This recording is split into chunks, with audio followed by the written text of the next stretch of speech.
आप देख रहे हैं इंडिया टाउन न्यूज, भारत की बात। नमस्कार, आप देख रहे हैं इंडिया टाउन न्यूज और मैं हूं आपके साथ सुरभि शुक्ला। स्वागत है आपका हमारे खास बुलेटिन दुर्ग भिलाई की खबरों में। तो चलिए बुलेटिन शुरू करने से पहले एक नजर डालते हैं आज की हेडलाइंस पर। खुले तार ने ली 3 जानवरों की जान, निगम पर लापरवाही का आरोप, जर्जर बिजली तारों की तुरंत मरम्मत की मांग।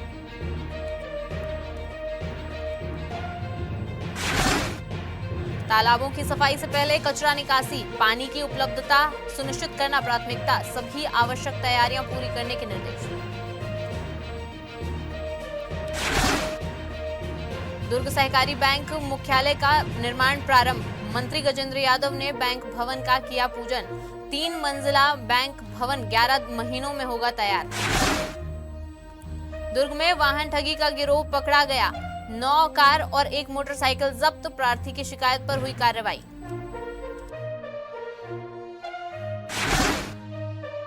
Kursipar ward 50 street 38 quarter number 9H के पास नगर निगम द्वारा स्थापित इलेक्ट्रिक बोर के पावर पैनल से निकला हुआ बिजली का तार बीच से कटा हुआ और नग्न अवस्था में जमीन पर पड़ा था। इसी खुले तार की चपेट में आने से रात एक मादा कुतिया की मौत हो गई, जबकि अगले दिन उसके 2 छोटे बच्चे भी करंट लगने से मारे गए। इस घटना के बाद आम आदमी पार्टी के नेता जसप्रीत ने खुर्सीपार थाना प्रभारी को लिखित शिकायत सौंपकर जिम्मेदार अधिकारियों के खिलाफ मामला दर्ज करने की मांग की है। पार्टी नेता मेहरबान सिंह ने आरोप लगाया है कि स्थानीय पार्षद डी सुजाता और नगर निगम अधिकारियों को खुले तार की जानकारी वार्डवासियों द्वारा कई बार दी गई थी, लेकिन इसके बावजूद कोई सुधार कार्य नहीं किया गया। उन्होंने कहा, अगर सफाई कर्मी और सुपरवाइजर वार्ड का नियमित निरीक्षण करते तो यह जानलेवा तार उनकी नजर में आता। यह केवल जानवरों की मौत का मामला नहीं बल्कि किसी इंसान की जान भी खतरे में पड़ सकती थी। मामले में आम आदमी पार्टी के पदाधिकारियों ने भिलाई जोन 4 के जिम्मेदार अधिकारियों पर तत्काल FIR दर्ज करने और क्षेत्र के सभी खुले व जर्जर बिजली तारों को तुरंत दुरुस्त करने की मांग की है। भिलाई नगर निगम का विशेष बजट सम्मेलन सभागार कक्ष में राष्ट्रगान के साथ प्रारंभ हुआ। इस दौरान महापौर नीरज पाल ने अपना अभिभाषण देते हुए बजट सभा में निगम अध्यक्ष गिरवर बंटी साहू एवं सदन के समक्ष आगामी वित्तीय वर्ष के लिए प्रस्तावित बजट पेश किया। महापौर ने अपने कार्यकाल की उपलब्धियों का जिक्र करते हुए आगामी वित्तीय वर्ष 2026-27 में जनहितैषी योजनाओं की रूपरेखा भी प्रस्तुत की। आपको बता दें कि बजट में नगर के सर्वांगीण विकास के लिए अनेक योजनाओं को शामिल किया गया है। वहीं वित्तीय वर्ष 2025-26 के व्यय को लेकर कई सम्मानित पार्षदों ने आपत्तियां उठाई, जिन पर निगम आयुक्त एवं लेखाधिकारी द्वारा विस्तृत जानकारी दी गई। लंबी चर्चा के बाद सदन ने आय का बजट सर्वसम्मति से पारित किया, जिसे अब आगे राज्य शासन को प्रस्तुत किया जाएगा।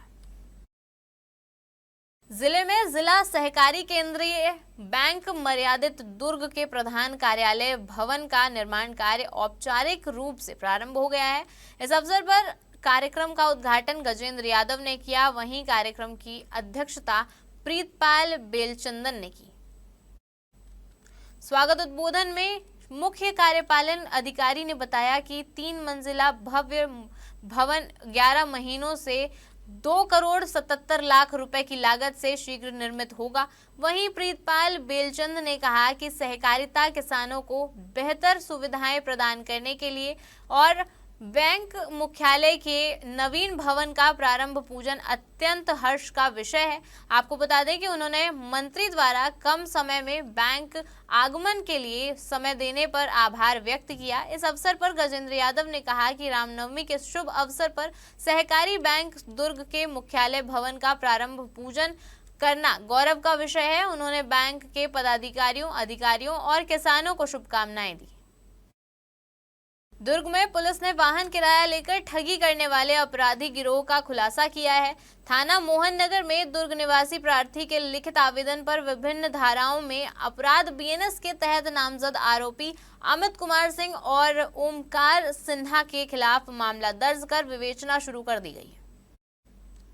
जांच में सामने आया कि आरोपी मां लक्ष्मी टूर एंड ट्रेवल्स के नाम से लोगों से वाहन किराए पर लेकर संचालित करते थे, लेकिन वाहन मालिकों को किराया नहीं देते थे और वाहनों को अन्य व्यक्तियों के पास गिरवी रख देते थे।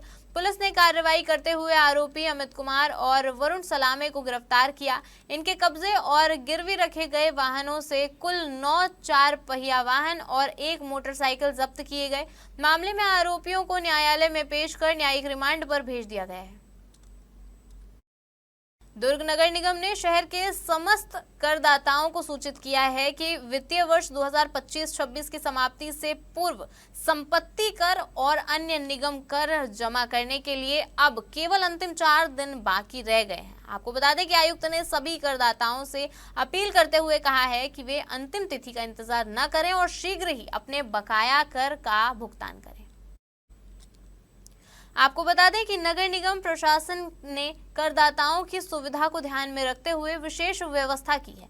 इसके अंतर्गत नगर निगम परिसर के टैक्स काउंटर शनिवार और रविवार भी खुले रहेंगे ताकि नागरिक बिना किसी असुविधा के अपना बकाया कर जमा कर सकें। इस अवसर पर निगम आयुक्त सुमित अग्रवाल ने जानकारी देते हुए बताया कि कर संग्रहण को सुचारू और व्यवस्थित बनाने के लिए अतिरिक्त कर्मचारियों को ड्यूटी पर लगाया गया है और काउंटरों पर सभी आवश्यक व्यवस्थाएं सुनिश्चित की गई हैं।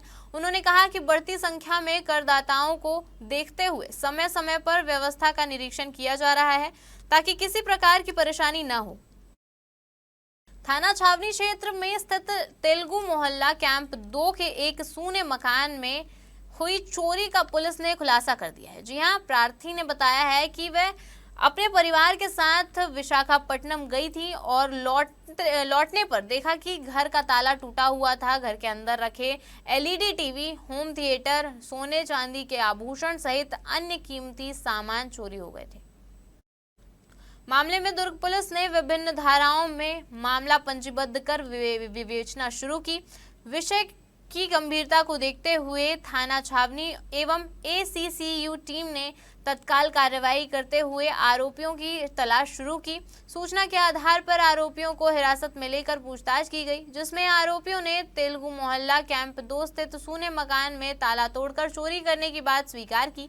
इस कार्रवाई में विवेक मिश्रा, एस जगन और एक अपचारी बालक को गिरफ्तार किया गया है। साथ ही पुलिस ने आरोपियों के कब्जे से चोरी किए गए सभी सामान बरामद कर लिए हैं। नगरपालिका निगम भिलाई क्षेत्र ने गर्मी के मौसम को ध्यान में रखते हुए शहर के सभी निस्तारी तालाबों में पानी भरने की तैयारी शुरू कर दी है। यह कार्रवाई कार्यालय अनुविभागीय अधिकारी जल संसाधन उप संभाग दुर्ग द्वारा जारी आदेश के तहत मार्च अप्रैल माह में तालाबों में जल संचयन सुनिश्चित करने के उद्देश्य से की जा रही है। निगम आयुक्त राजीव कुमार पांडे ने कहा कि तालाबों में पानी भरने से पहले उनकी समुचित सफाई आवश्यक है। इसके लिए सभी संबंधित जोनों में विशेष अभियान चलाया जाएगा, जिसमें तालाबों की गाद निकासी, कचरा साफ करना और जल भराव के मार्ग को सुचारू बनाना शामिल है।